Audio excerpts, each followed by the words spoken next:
Hi, I'm Michael Kenyon and I'm the Theatre Programme Organiser for Vocalise. Thanks for watching this video called Meet the Audience. We have 3 regular attendees of Audio Described Theatre who will give their names at the beginning of the video and then talk a little bit about themselves. Now, as it's all really simply shot, we haven't added in audio description because the focus really is on getting to hear the points of view of people who use audio description. My name's Toby Davey. I'm registered blind and this is my guide dog, Kerry. Hi, my name is Kieran and I enjoy many challenges in life. My name is John. I'm a lass in my mid-70s now. I suppose I'd describe myself as a Liverpool Welshman. My family come from Wales. I grew up in Liverpool, but I've lived in London for the last more than 40 years now. I studied photography at degree level, came to London to try and make my career as a freelance photographer, and then joined the BBC and worked on radio programmes for about 8 years before joining Vocalise as Deputy Director. I work several jobs.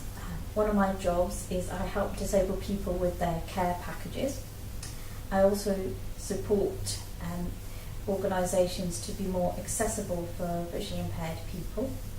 I do website testing and actually I guess any other kind of jobs that people ask me to do that are to do with access.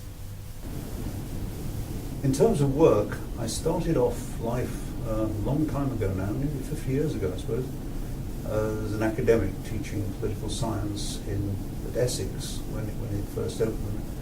And I did that for about 5 years and then decided that I wasn't God's gift to the groves of academe and decided to leave that.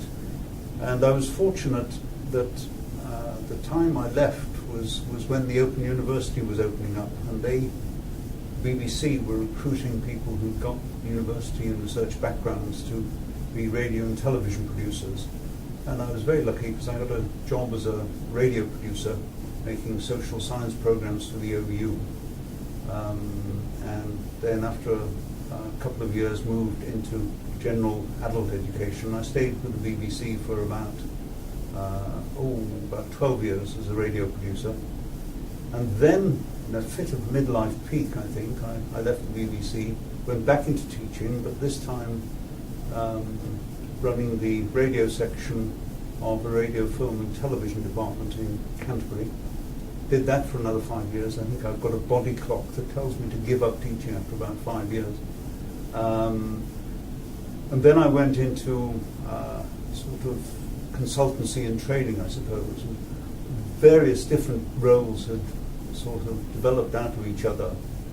So I'd got a bit of academe, I'd got a bit of broadcasting, and I'd got quite a lot of education. So I became a consultant and trainer in using media for distance education, and the organisation I worked for was working mainly in developing countries. So I spent, for the next 20 years, I spent half the year, or nearly half the year, working in either Africa or Asia on sort of various sort of short or long-term contracts, but being based mainly in the UK. And about 15 years ago, as my sight was finally disappearing, I retired and found retirement to be an occupation that suits me extraordinarily well. I was born premature, put into an incubator, and either given too much or too little oxygen, which damaged the rods and cones on my retina at the back of the eye, and also damaged the shape of my eye, which sort of caused sort of severe sight loss. But I consider myself incredibly lucky because I've always had bad eyesight. It's got worse later on in life, which is now with my second guide dog Kerry. But I've been able to pick up what I needed along the way of my life journey. My eye condition is called micro-ophthalmologic, which would make absolutely no sense to you. So what I would say is it's called shrunken eye syndrome.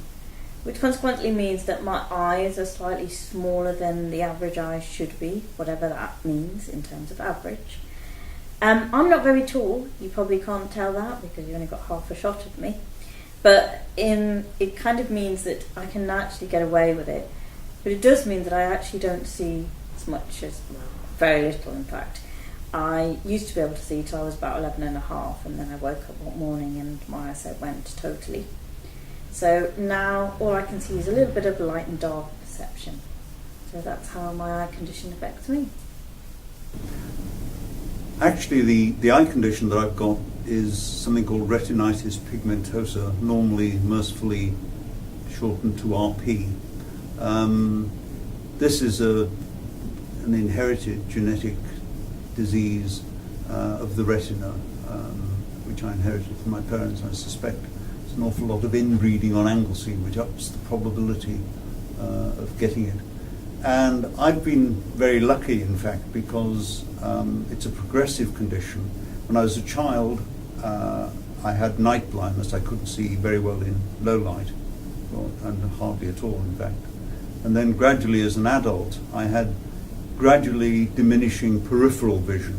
So it got narrower and narrower and narrower, until, I suppose, by the time I got to about my 50s, it was down to probably less than 5 degrees. But I did have some useful sight until I was nearly 60. And that means that most of my life, my professional working life, I've been able to see, not always a lot, and I tended to trip over coffee tables quite a lot and so on. In fact, I've done that a hell of a lot less since I've been totally blind. But for the last 15 years, I've been totally blind. So that's really the condition in a rather large nutshell.